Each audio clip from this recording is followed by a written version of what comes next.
साथियों, सिल्लू बलहारा मामले में जो है वो पूरे परिवार को डिटेन कर लिया गया।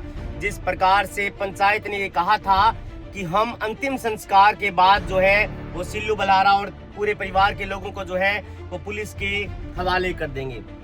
साथियों, इसके बाद में जो है उनको डिटेन कर लिया गया। मैं अभी आपको बता देता हूं कि उनको हिरासत में नहीं लिया गया है, क्योंकि डिटेन अलग चीज है। क्योंकि मैं एक एडवोकेट हूं तो मैं आपको बता देता हूं कि किसी को डिटेन करना और किसी को गिरफ्तार करना दोनों अलग अलग चीजें हैं। डिटेन करने के बाद जो है उनको जो है पुलिस स्टेशन में ले जाया गया है पूछताछ के लिए, और तमाम जो एविडेंस है वो पुलिस के द्वारा कलेक्ट कर लिए गए हैं, चाहे वो फोरेंसिक टीम हो या फिर पुलिस के द्वारा जितने भी घर के मोबाइल फोन्स हैं वो जो है वो हिरासत में ले लिए गए हैं, यानी कि कब्जे में ले लिए गए हैं। आप उनको ये कह सकते हैं कि वो जांच के लिए उन्होंने जो है वो जब्त कर लिए हैं फोन।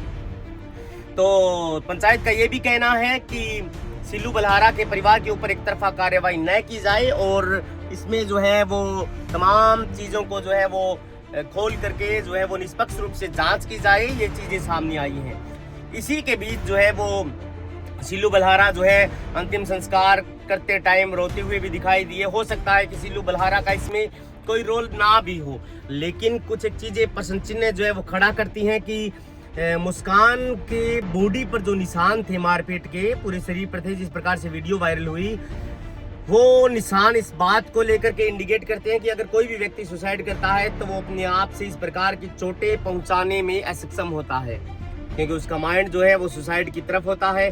खाना वहां पर खा रही थी मुस्कान, जो है वो एक रोटी और आधी एक टुकड़ा वहां पर बरामद हुआ है, दूध हुआ है वहां पर बरामद। ये तमाम चीजें सर्कमस्टांशियल एविडेंस है, यानी कि परिस्थिति जन्य साक्ष्य की उसकी क्या परिस्थितियां रही होगी। और इसके बाद जो है वो पुलिस ने जांच शुरू की। पुलिस ने डिटेन में लिया तमाम परिवार के लोगों को। सुरेंद्र, निशा, सुरेंद्र जो है वो सिल्लू के पिता हैं, सिल्लू को भी लिया, और उनका एक भाई है मनीष नाम से शायद। तो पूरे परिवार को डिटेन कर लिया गया है। पंचायत का ये देर रात पंचायत भी हुई बहु अकबरपुर के लोग और जो है वो मुस्कान के परिवार के लोगों के बीच में। उसके बाद में कोई भी सहमति नहीं बनी। सिल्लू के जो ससुराल वाले हैं यानी कि मुस्कान के पिता, उन्होंने कहा कि हम पूरे परिवार पर कार्रवाई चाहते हैं, क्योंकि मुस्कान के जो है वो मारपीट के निशान हैं। दहेज हत्या का मुकदमा दर्ज करवाया है। सिल्लू के कई लड़कियों के साथ अवैध संबंध के प्रूफ मुस्कान को मिले हैं, ऐसा FIR में दर्ज किया गया है। हालांकि हम किसी भी बात की पुष्टि नहीं करते हैं, लेकिन अकॉर्डिंग टू FIR ये तमाम चीजें सामने आई हैं। अब देखने वाली ये बात होगी कि सिल्लू बलहारा जो है वो उसको सजा होगी, गिरफ्तार करेंगे पुलिस के लोग, जो है वो उसके परिवार को डिटेन करेंगे। ये सब तमाम चीजें फोरेंसिक जांच के बाद जो है वो सामने आएंगी, और जो पोस्टमार्टम रिपोर्ट जो है वो उसके बाद में उनको गिरफ्तार किया भी जा सकता है, अगर उनकी किसी भी बात पर सहमति ना बनी हो तो। लेकिन गंभीर प्रकृति का यह अपराध बनता है, इसमें पुलिस को डिटेन करना बहुत जरूरी होता है, क्योंकि गवाहों को डराने धमकाने जैसी अगर बातें सामने आती हैं तो ये पुलिस का एक काम है कि वो तमाम चीज़ों को कलेक्ट करके जो है वो उनको गिरफ्तार करे, ताकि गवाहों के ऊपर अनावश्यक कोई भी दबाव न बना सके। लेकिन देखने वाली बात ये भी है कि अगर घर के दोनों गेट बंद थे कमरे के मुस्कान के, तो फिर मर्डर कैसे हो सकता है? मर्डर ऐसा संभावना बिल्कुल नहीं बनती कि अगर कमरे के अंदर से दोनों कुवाड़ों के लोग जो है वो बताए गए हैं कि लोग थे, तो हो सकता है कि पहले उसके साथ मारपीट की गई और उसके बाद में उसने सुसाइड का अटेम्प्ट किया और सुसाइड कर ली हो। लेकिन ये तमाम चीज़ें सर्कमस्टांशियल एविडेंस पर डिपेंड करती हैं कि रस्सी कितनी बड़ी थी, छत कितनी बड़ी थी, बॉडी की जो है वो लंबाई कितनी थी। ये तमाम चीज़ें जो है वो पुलिस के लिए इन्वेस्टिगेशन का पार्ट है।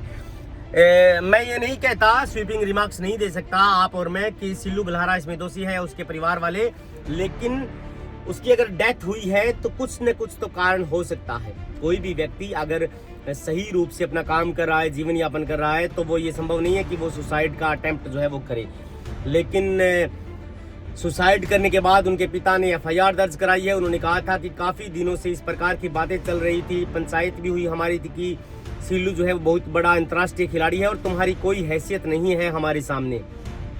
दहेज की भी उन्होंने मांग करी। इस बात को लेकर के FIR में आरोप लगाए हैं, और उन्होंने कहा है कि पीलिए में भी मैंने अपनी औकात से बढ़कर कर्ज लेकर के जो है वो इनका जो है वो इनके लिए तमाम चीज़ें जो है वो उपलब्ध कराई और बहुत खर्चा किया मैंने, लेकिन उसके बाद भी घर वालों ने जो है वो प्रताड़ित करना जारी रखा और मुझे कहा भी था 10-15 दिन पहले कि आप मुझे ले जाइए, इस प्रकार से हालात हैं। अगर मैं अपनी बच्ची को 15-20 दिन पहले ले जाता मौत से पहले तो शायद ये दिन मुझे आज नहीं देखना पड़ता। ये तमाम चीज़ें जो है वो आरोप लगाया है बहू अकबरपुर की बहू जो है मुस्कान के पिताजी ने।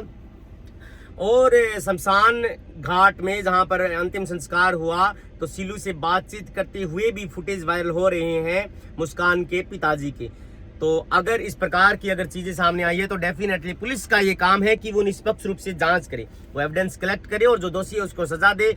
अगर दोनों में आपसी कोई सहमति बनती है तो ये कम से कम किसी भी व्यक्ति के साथ न्याय नहीं होगा, क्योंकि कुछ न कुछ हालात तो ऐसे रही होंगे जिसमें कि खिलाड़ी अपनी जगह है, हमारी भी संवेदना है, सिल्लू के साथ बहुत शानदार खिलाड़ी था, हो सकता है उसकी भूमिका भी उसमें ना हो, उनके घर वालों की भूमिका हो।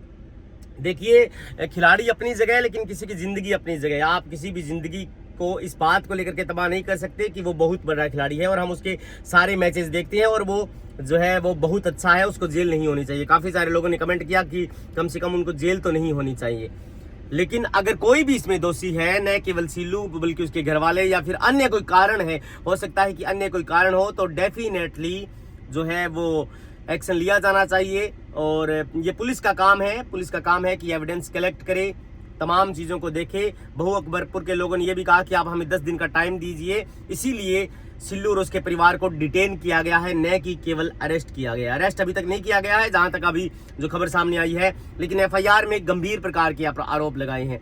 मैं आपको बता देता हूं कि इस प्रकार के आरोप में चाहे दोनों पक्षकारों का आपस में राजीनामा भी हो जाए, लेकिन अगर पुलिस चाहती है कि ये दोषी है तो उसको डिटेन किया जाएगा। अगर पुलिस को लगता है कि ये मामला जो है वो झूठा है, ये पुलिस का काम है, क्योंकि एंड ऑफ द डे जांच पुलिस को करनी होती है। पुलिस के पास तमाम चीजें हैं, वो पावरफुल है। और कोर्ट भी इस बात को लेकर के जो है ये रखता है कि अगर दोनों पार्टियों का आपस में राजीनामा हो गया है तो भी सजा सुनाने का काम कोर्ट का है। ये कोर्ट के ऊपर है, कोर्ट के प्रोसेस के ऊपर हम सवाल नहीं खड़ा कर सकते। अगर हम उससे सहमत नहीं है तो अपील कर सकते हैं अपर कोर्ट में, लेकिन ये नहीं है कि क्योंकि FIR can not be question in serious kind of matter. FIR जो है वो गंभीर प्रकार के मामलों में क्वेश्चन नहीं की जा सकती, रद्द नहीं की जा सकती। राजीनामा योग्य अपराध नहीं है कानून के हिसाब से अगर हम देखें तो। लेकिन कुछ एक पत्रकार अगर इस बात को लेकर के ये चीजें डालती हैं कि राजीनामा हो जाएगा, ये है वो है, तो मैं कानूनी पहले आपके सामने रखता हूं कि अगर दोनों पार्टियों का राजीनामा हो भी जाता है तो कोर्ट किसको सजा देगी, ये कोर्ट के ऊपर डिपेंड है। किस प्रकार के सबूत अगर पुलिस पेश करती है, किस प्रकार की चीजें, हो सकता है कि डाउट का लाभ मिल जाए उनके परिवार को, लेकिन court end of the day is court. ये जस्टिस का मामला है, हम और आप इसके ऊपर टिप्पणी नहीं कर सकते। इसलिए मैं कहना ये चाहता हूँ अगर किसी भी व्यक्ति को अगर सुसाइड की नौबत आए तो कम से कम हॉस्पिटल का चक्कर जरूर लगाए, क्योंकि हॉस्पिटल में वो लोग जीने के लिए क्या क्या नहीं करते जिनको जिंदगी प्यारी है। लेकिन इस प्रकार से मुस्कान बलहारा ने अपना जीवन जो है वो जीवन लीला समाप्त करी है। ये न केवल हरियाणा जगत के लिए, कबड्डी के लिए, बल्कि एक समाज के लिए भी, सभ्य समाज के लिए ये एक सोचने वाली बात है कि किसी की बहन बेटी अगर इस प्रकार से संसार से जो है वो रुखसत हो जाती है तो सभी के दिल में जिगरा है, जिगरे वाले लोग इस चीज़ सवाल करेंगे कि ऐसा नहीं होना चाहिए। मैं भी आपसे कहता हूं कि अगर किसी भी व्यक्ति को सुसाइड की अगर नौबत आए तो वो कम से कम किसी से बात करे, वकील से बात करे, डॉक्टर से बात करे, लेकिन सुसाइड ना करे।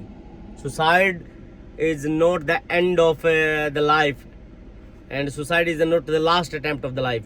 थैंक यू सो मच, आपने मुझे सुना।